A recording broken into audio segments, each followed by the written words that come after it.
आणि पोलिसांनी पुढाले तर आपण कुठे जाणार पुढे जायचं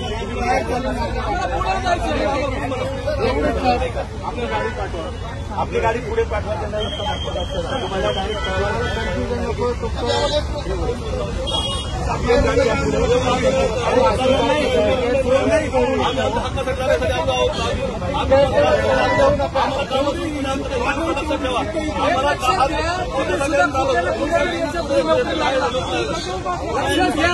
तुम्हाला हे घडावं लागेल तुम्ही साहेब नका बोलू आम्हाला आम्ही तुम्ही मोठे आज हातात थप्प तुमच्या लक्षात घ्या तुमचे आई बहिणी